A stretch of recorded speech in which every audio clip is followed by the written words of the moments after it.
Você já sentiu aquele arrepio na espinha? Aquela sensação de que algo inexplicável está à espreita, bem na beira da sua percepção? E se eu te dissesse que os maiores terrores não são os que vemos, mas os que não conseguimos compreender? Aqueles que desafiam a lógica, a ciência e até mesmo a nossa sanidade. Prepare-se, porque hoje vamos mergulhar nos 5 maiores mistérios de terror inexplicáveis que o mundo já testemunhou. Histórias que farão você questionar tudo o que pensa saber sobre a realidade. E acredite, você não vai querer perder um segundo. Ou talvez, você não vai querer ter ouvido nada disso. A escolha é sua. Mas uma vez que a porta se abre, não há como voltar. Você tem coragem de continuar? Imagine a cena. É véspera de Natal. O ar está gelado, mas dentro da casa dos Sodder, em Fayetteville, Virgínia Ocidental, o calor da lareira e o riso das crianças preenchem o ambiente. George e Jenny Sodder, imigrantes italianos que construíram uma vida próspera nos Estados Unidos, tinham 10 filhos. Naquela noite de 1945, 9 deles estavam em casa. O mais velho, Joe, estava servindo na guerra. A promessa de presentes e a magia do Natal pairavam no ar.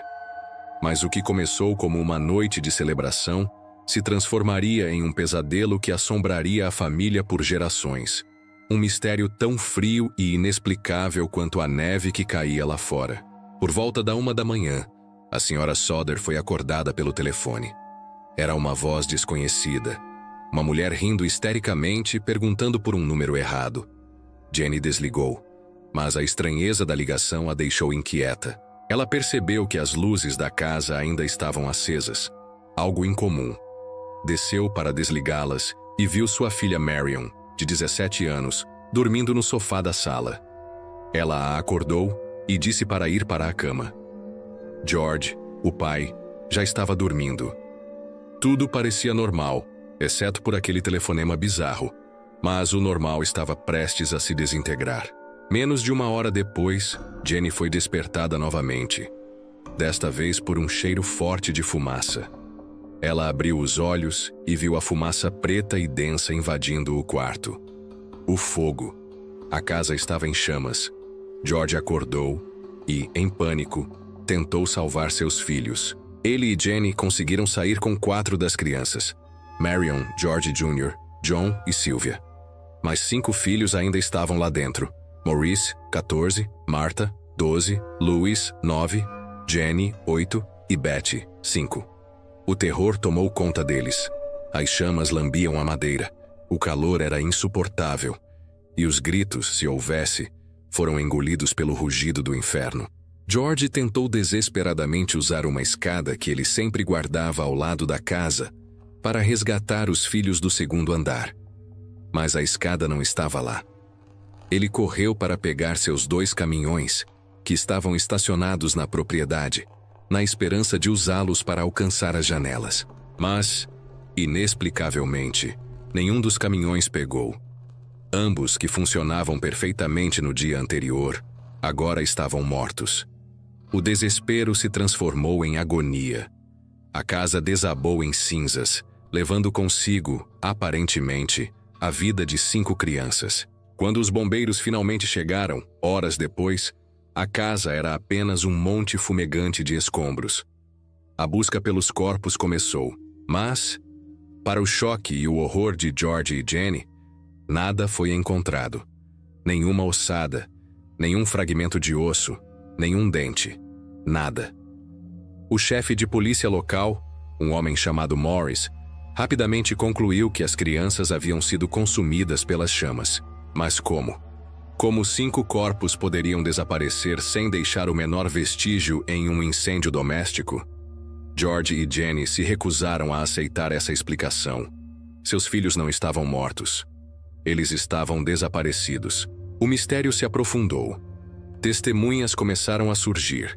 Uma mulher que dirigia pela estrada na noite do incêndio afirmou ter visto pessoas jogando bolas de fogo na casa dos Sodder. Outra mulher, de um motel a dezenas de quilômetros de distância, disse ter visto 4 das crianças Soder uma semana depois do incêndio. Um motorista de ônibus que passava por Fayetteville, na manhã seguinte ao incêndio, alegou ter visto as crianças Soder em um carro, acompanhadas por adultos desconhecidos. As histórias eram fragmentadas, difíceis de verificar, mas alimentavam a esperança e a paranoia dos pais. George e Jenny Soder nunca desistiram. Eles gastaram uma fortuna, contrataram detetives particulares e até mesmo ofereceram uma recompensa de $5.000 por informações sobre seus filhos. Eles colocaram um outdoor gigante na beira da estrada, com as fotos dos 5 filhos desaparecidos, uma imagem que se tornou um símbolo assombroso de sua busca incansável. Por mais de 30 anos, aquele outdoor permaneceu lá, desbotando com o tempo, mas nunca perdendo seu poder de evocar a tragédia e o mistério. As teorias se multiplicaram. Alguns acreditavam que o incêndio foi intencional, talvez uma retaliação da máfia italiana, já que George Soder era um crítico ferrenho de Mussolini. Outros sugeriram que as crianças foram sequestradas e vendidas para adoção. Houve até quem falasse em experimentos governamentais ou em uma conspiração para silenciar a família. Em 1967, Jenny Soder recebeu uma foto de um homem que parecia ser seu filho Louis, já adulto, com uma carta que dizia: Louis Soder, eu amo meu irmão Frank. E Lil Boy, a 90-132 ou 35. A família contratou um detetive para investigar, mas ele desapareceu e nunca mais foi visto. A foto, a carta, tudo se tornou mais uma peça no quebra-cabeça sem solução. George Soder morreu em 1968 e Jenny em 1989. Eles nunca souberam o que aconteceu com seus filhos. O outdoor foi removido, mas a história do Soder continua a ecoar. Um lembrete sombrio de que nem todos os mistérios têm uma solução.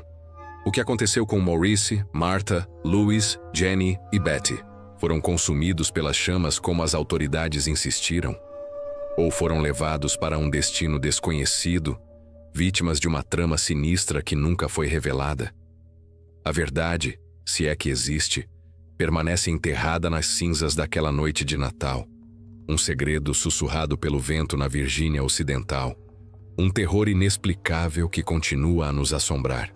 Imagine-se nas montanhas geladas dos Urais, na União Soviética, em fevereiro de 1959.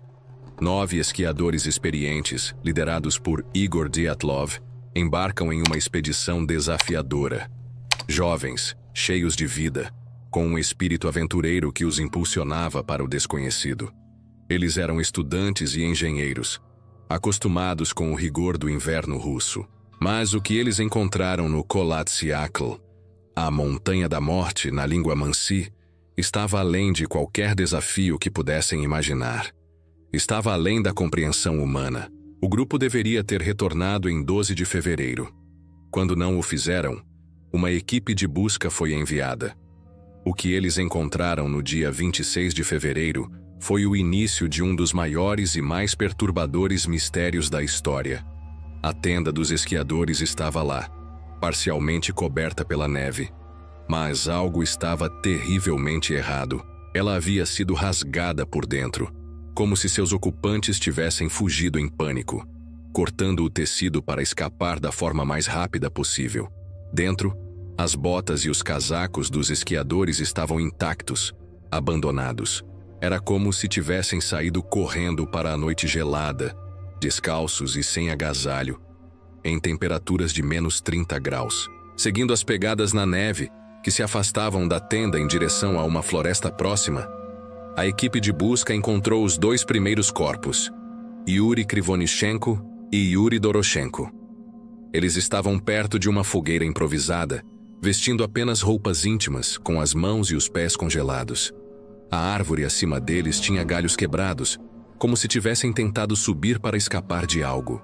Pouco depois, mais 3 corpos foram encontrados: Dyatlov, Zinaida Kolmogorova e Rustem Slobodin. Eles estavam espalhados entre a tenda e a fogueira, em posições que sugeriam que estavam tentando retornar ao acampamento. Slobodin tinha uma fratura no crânio, mas não o suficiente para ser fatal.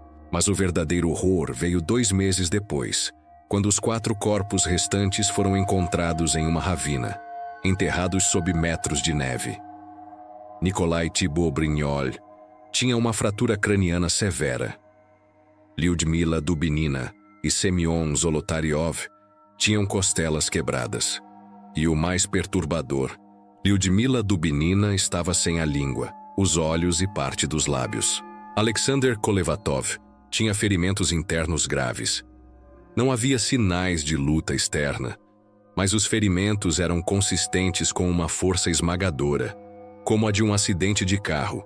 E, para adicionar uma camada ainda mais bizarra ao mistério, as roupas de algumas vítimas apresentavam níveis elevados de radiação. A investigação soviética foi rápida e superficial. A conclusão oficial, uma força natural irresistível, havia causado as mortes. O acesso à área foi restrito por anos. O que realmente aconteceu naquela montanha? As teorias são tão numerosas quanto a neve que cobria os corpos. Uma avalanche? Mas a tenda estava intacta e as pegadas mostravam que eles caminharam, não foram arrastados. Ataques de animais? Mas os ferimentos eram muito específicos e não havia sinais de pegadas de animais grandes. Testes militares secretos? Armas experimentais? Isso explicaria a radiação e os ferimentos internos. Mas por que o sigilo? E a língua de Dubinina? Uma criatura desconhecida? Um encontro com seres de outro mundo? O incidente do Passo de Atlov é um enigma que se recusa a ser resolvido. Cada nova pista parece apenas adicionar mais perguntas. As vítimas fugiram de algo que as aterrorizou, a ponto de rasgarem sua própria tenda e se exporem ao frio mortal. Algo que as perseguiu e as matou de formas brutais e inexplicáveis. O que quer que tenha sido, deixou para trás um rastro de horror e uma história que, até hoje, nos faz questionar os limites do nosso conhecimento e a verdadeira natureza do terror. E talvez seja melhor que alguns segredos permaneçam enterrados na neve, para sempre. Imagine uma manhã de verão, 1º de dezembro de 1948, na ensolarada praia de Somerton, em Adelaide, Austrália. Um homem é encontrado morto na areia, encostado no paredão. À primeira vista, parecia um turista adormecido, mas ele estava morto. E o que se seguiu foi um dos mais enigmáticos e perturbadores mistérios criminais da história. Um quebra-cabeça de identidades ocultas, códigos indecifráveis e uma nota poética que sussurrava sobre um fim. O homem estava bem vestido, com um terno impecável, sapatos polidos e um cigarro pela metade na gola. Mas não havia carteira, nem identificação. Seus bolsos estavam vazios, exceto por um bilhete de trem não utilizado, um pente, chicletes e um maço de cigarros. A autópsia revelou que ele estava em perfeita saúde, e a causa da morte foi um envenenamento. Mas nenhum veneno conhecido foi encontrado em seu sistema. Era como se ele tivesse sido apagado da existência, sem deixar rastros, sem deixar um nome. Mas o mistério se aprofundou quando, semanas depois, uma pequena nota foi encontrada costurada no bolso secreto de sua calça. Uma nota de papel enrolada com 2 palavras impressas: Tamam Shud. A frase, que significa terminado ou finalizado em persa, foi identificada como a última linha de um raro livro de poesia persa do século XI, o Rubaiyat de Omar Khayyam. A polícia lançou um apelo público e um homem se apresentou, afirmando ter encontrado uma cópia do livro no banco de trás de seu carro, que estava destrancado na noite da morte do homem. A página final do livro, a que continha a frase Tamam Shud, havia sido arrancada. E na contracapa do livro havia um código: 5 linhas de letras aparentemente aleatórias, escritas à mão. Um código que, até hoje, permanece indecifrável. O caso ganhou contornos ainda mais bizarros. Uma enfermeira chamada Jessica Thompson, que morava perto da praia de Somerton, foi contatada pela polícia. Ela possuía uma cópia do Rubaiyat que havia dado a um homem chamado Alfred Boxall, um ex-militar. Ela negou qualquer conhecimento do homem morto, mas sua reação, seu nervosismo e o fato de que ela havia se mudado para a Austrália de forma misteriosa levantaram suspeitas. Ela até mesmo entregou à polícia uma cópia do livro que ela possuía, e a página final estava intacta. Mas a polícia descobriu que ela havia mentido sobre a data em que havia dado o livro a Boxall, e havia uma ligação telefônica que ela havia feito para o homem morto, que ela negou ter feito. A teia de segredos se tornava cada vez mais densa. As teorias sobre o homem de Tamanshud são tão variadas quanto as letras do código. Espionagem, um agente secreto que foi silenciado, o veneno indetectável e a falta de identificação apontavam para isso. Suicídio? Mas por que a nota Tamanshud e o código? Um amor proibido? Jessica Thompson era uma mulher casada e o homem morto poderia ter sido seu amante. Um assassinato? Mas quem o mataria e por quê? E por que o corpo foi deixado em um local tão público? O caso do homem de Tamanshud é um lembrete assombroso de que a verdade pode ser mais estranha que a ficção. Um homem sem nome, sem passado, sem motivo. Um código que se recusa a ser quebrado. Uma nota poética que sela um destino. E uma praia ensolarada que esconde um segredo sombrio. Até hoje, o homem de Tamanshud permanece um fantasma na história. Um mistério inexplicável que nos força a confrontar a fragilidade da identidade e a escuridão que pode se esconder sob a superfície da vida cotidiana. E talvez seja melhor que ele permaneça assim, um enigma, um sussurro de terror que ecoa através do tempo. O oceano, uma vastidão azul que guarda segredos tão profundos quanto suas próprias águas. E entre esses segredos, poucos são tão perturbadores quanto o do Mary Celeste. Em 5 de dezembro de 1872, o bergantim Mary Celeste foi encontrado à deriva no Atlântico, a meio caminho entre os Açores e Portugal. Não havia ninguém a bordo, nem um único ser humano. A carga estava intacta, os botes salva-vidas no lugar, e não havia sinais de luta ou de mau tempo. A tripulação, incluindo o capitão Benjamin Briggs, sua esposa Sarah e sua filha Sofia, simplesmente desapareceu, sem deixar vestígios, como se o mar tivesse engolido todos eles sem sequer um soluço. O navio que o encontrou, o Dei Gratia, comandado pelo capitão David Morehouse, conhecia Briggs. Eles haviam jantado juntos em Nova York antes de partirem. Ao se aproximar do Mary Celeste, Morehouse notou algo estranho. As velas estavam parcialmente içadas, mas o navio não respondia ao leme. Era um barco fantasma. Uma equipe de abordagem foi enviada. O que eles encontraram a bordo foi ainda mais bizarro. A mesa da cozinha estava posta para uma refeição, com pratos e talheres. Havia um cachimbo e um chapéu de palha na cabine do capitão. As joias de Sarah Briggs estavam intocadas. O diário de bordo, encontrado na cabine do imediato, tinha sua última entrada datada de 25 de novembro, 9 dias antes da descoberta, sem indicar qualquer problema. O sextante e o cronômetro do navio, instrumentos valiosos para a navegação, haviam desaparecido, mas o resto dos pertences pessoais da tripulação estava lá. Era como se todos tivessem saído apressadamente, mas sem pânico, sem luta, sem motivo aparente. As teorias sobre o desaparecimento da tripulação do Mary Celeste são tão variadas quanto as ondas do oceano. Pirataria. Mas a carga estava intacta, e não havia sinais de violência. Motim? Mas não havia vestígios de luta, e a tripulação era conhecida por ser leal. Um monstro marinho, uma lula gigante, um kraken. A imaginação popular adorava essa ideia, mas não havia evidências físicas. Uma tempestade repentina? Mas o navio estava em boas condições, e não havia danos estruturais que indicassem um temporal severo. Um fenômeno natural inexplicável.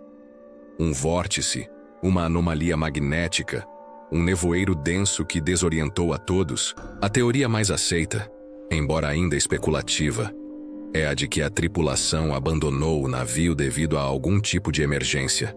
como um vazamento de álcool dos barris de carga, que poderia ter causado uma explosão. Eles teriam entrado no bote salva-vidas, amarrado-o ao navio e esperado que o perigo passasse. Mas, por alguma razão, o bote se soltou e eles foram levados pela correnteza, deixando o Mary Celeste à deriva, um navio fantasma que continua a navegar pelos mares da nossa imaginação. O mistério do Mary Celeste é um lembrete assombroso da fragilidade da vida humana diante da vastidão e do poder do oceano. Um enigma que nos faz questionar o que realmente aconteceu naquele dia, e se a verdade, como as profundezas do mar, está destinada a permanecer para sempre oculta. Imagine o céu noturno sobre Phoenix, Arizona, em 13 de março de 1997. Milhares de pessoas, incluindo o governador do estado, Fife Symington, testemunharam algo que desafiava qualquer explicação lógica. Uma formação gigantesca de luzes em forma de V, silenciosa, pairando sobre a cidade, movendo-se lentamente e depois desaparecendo no horizonte. Não era um avião, não eram helicópteros, era algo diferente, algo que parecia vir de outro mundo. O evento se desenrolou em duas fases. Primeiro, uma formação de luzes em V, que se estendia por quilômetros, foi vista por volta das 20h15. Ela se movia lentamente de noroeste para sudeste, sem emitir som algum. Testemunhas descreveram a formação como sendo maior que um Boeing 747, com luzes que pareciam estar embutidas na estrutura de um objeto maciço e escuro. A segunda fase ocorreu por volta das 22 horas, quando uma série de luzes estacionárias, de cor âmbar, apareceram no céu, pairando sobre a área de Phoenix por várias horas antes de desaparecerem. As autoridades tentaram explicar o fenômeno. A Força Aérea dos Estados Unidos da América afirmou que as luzes eram flares, sinalizadores, lançados por aeronaves militares durante um exercício de treinamento. O governador Symington, inicialmente, zombou das testemunhas, chegando a trazer um de seus assessores vestido de alienígena em uma coletiva de imprensa.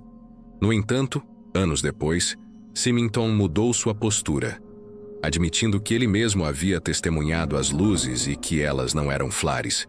Ele descreveu o objeto como enorme e de formato indefinido, algo que desafiou a lógica e a compreensão. As luzes de Phoenix se tornaram um dos avistamentos de OVNIs mais famosos e bem documentados da história. Milhares de testemunhas, vídeos, fotos e relatos consistentes de pessoas de diferentes origens e locais. A explicação oficial foi amplamente rejeitada pelas testemunhas, que insistiam que o que viram não eram flares, mas sim um objeto sólido e gigantesco. A falta de som, o movimento lento e deliberado, e a escala do fenômeno apontavam para algo muito além da tecnologia humana conhecida. O que eram as luzes de Phoenix? Uma aeronave secreta do governo? Uma nave alienígena? Um fenômeno natural ainda não compreendido? O mistério permanece. As luzes de Phoenix continuam a brilhar na memória coletiva, um lembrete de que o universo é vasto e cheio de coisas que desafiam nossa compreensão, e que talvez não estamos sozinhos, e que o terror, às vezes, não vem de monstros ou fantasmas, mas do desconhecido que paira silenciosamente sobre nossas cabeças, observando. Chegamos ao fim da nossa jornada pelos 5 maiores mistérios de terror inexplicáveis. Desde o desaparecimento enigmático dos filhos do Sodder, que se dissolveu em cinzas sem deixar vestígios, até o horror gélido do Passo Dyatlov, onde a natureza ou algo mais sinistro ceifou vidas de forma brutal. Do enigma indecifrável do homem de Tamanchud, um fantasma sem nome e sem passado, ao navio fantasma Mary Celeste, que navegou sem tripulação, deixando para trás apenas perguntas. E, finalmente, as luzes de Phoenix, um espetáculo aéreo que desafiou a lógica e a ciência, nos fazendo questionar o que mais pode estar lá fora. Essas histórias nos lembram que o mundo é vasto e misterioso, e que nem tudo pode ser explicado pela razão ou pela ciência.